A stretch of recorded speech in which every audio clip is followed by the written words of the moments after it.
So a few other themes that we want to talk about this month, a few other things that are going on. And I'm like, how is it even May 15th tomorrow?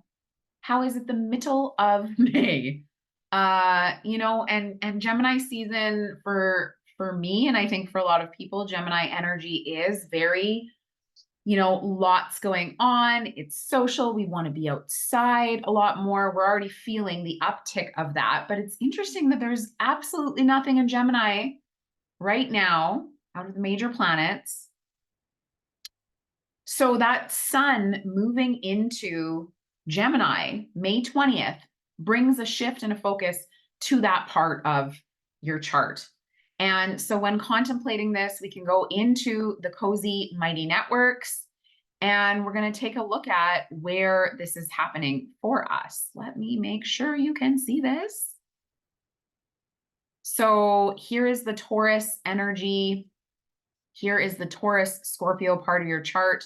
You can find this in Mighty Networks. This is our community. Going into May, into Taurus, shifting to Gemini. By your rising sign, this really matters. And again, Gemini is mutable energy. It's a shift. It is an energy shifting us from one season to the next. And when we feel through the rhythm of the element and the modality, right, that shift from spring into summer, of course, things are going to pick up. And I love the word shift when we think about that, because it's kind of a pivot or turning point, okay?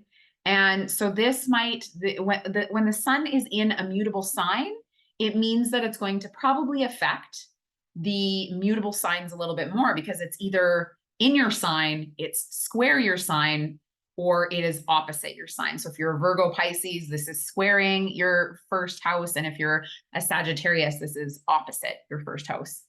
And so just really quickly, you can see where it's landing in your chart and how that illumination moment is going to, the sun being our vital life force, where it is in the sky, gives us this energy, brings about our essence, and we'll layer it with our natal sun. And then the sun in our sky is in the sign of Gemini. Now, it's not quite like that. We go into that more deeply in our astrology school, luminescence.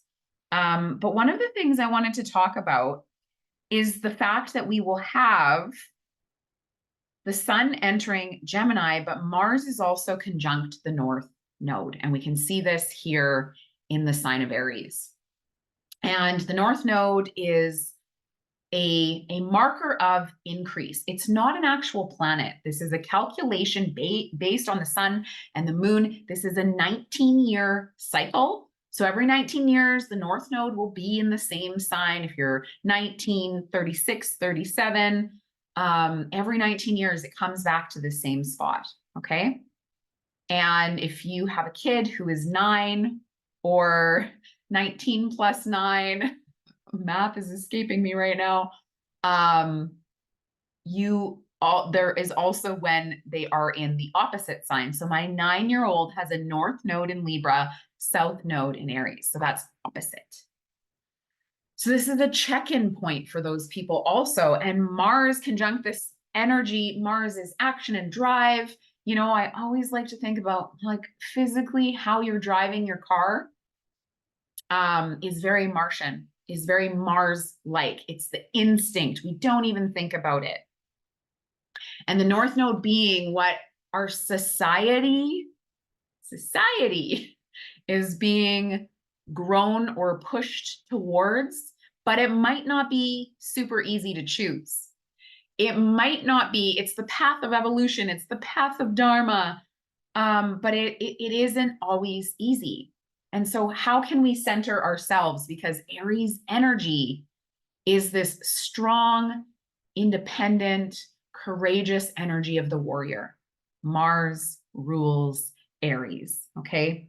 And so the sun entering Gemini with Mars conjunct the North Node feels really, really big. Okay. Then we get Sun trine Pluto, May 22nd. This energy here, you know, we are going to have some major lessons over the next year about that Pluto in Aquarius. Super interesting for those numerology lovers. 2-2 currently right now, as I'm checking in. Sorry, May 18th.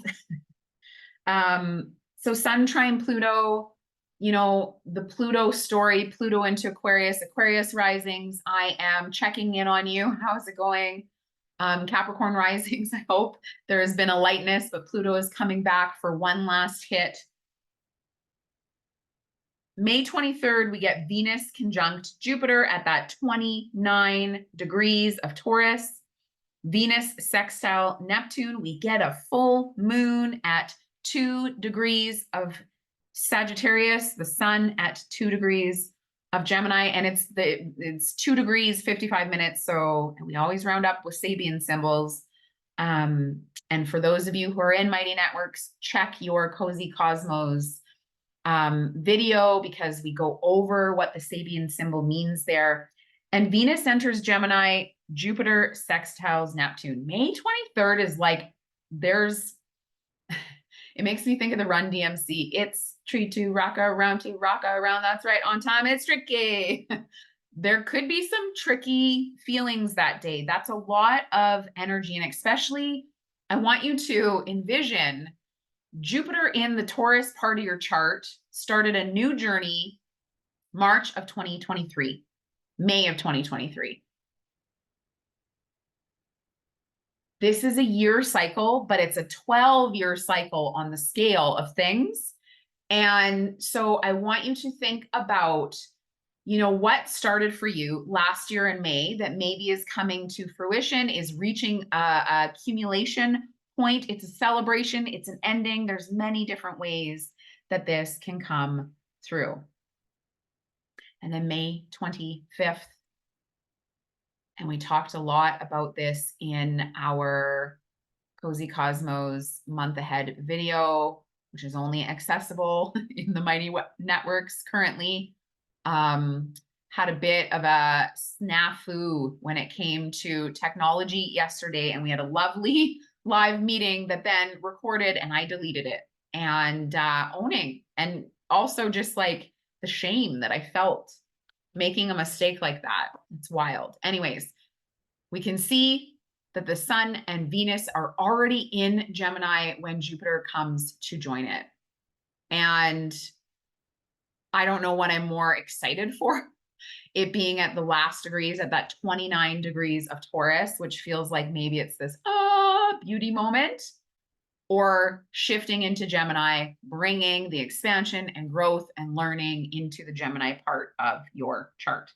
And again, in that video, we go through some of what that might mean for you. There'll be tons more content coming up in the coming days for that.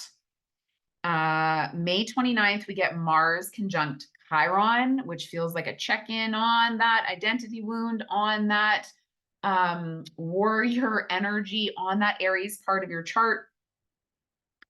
And May 31st, Mercury conjunct Uranus at 24 degrees of Taurus. And so we've had a lot of check-ins with the Jupiter, Uranus energy, the sun and Venus and Mercury coming through, these two big players. And so just lean in, ask questions, send us, you know, your happenings and what's going on. We love to hear from people if they have like this extraordinary story, because then we can kind of play it back into the astrology. So if you have any of that going on, please post in Mighty Networks, and we love you. We love all of you, whether you are watching this on Instagram or YouTube and thinking about joining our community, or just wanting to know a little bit more about the astrology, or you are one of our loyal friends who has been around on Instagram or in Cozy Cosmos for a while. one of the biggest pieces of our message of our, what we hope and dream for, our intention for Wild Sky Sisters is to bring everyone the love of the sky. So if you're interested in doing more of that, please let us know. We will talk to you soon. Bye for now.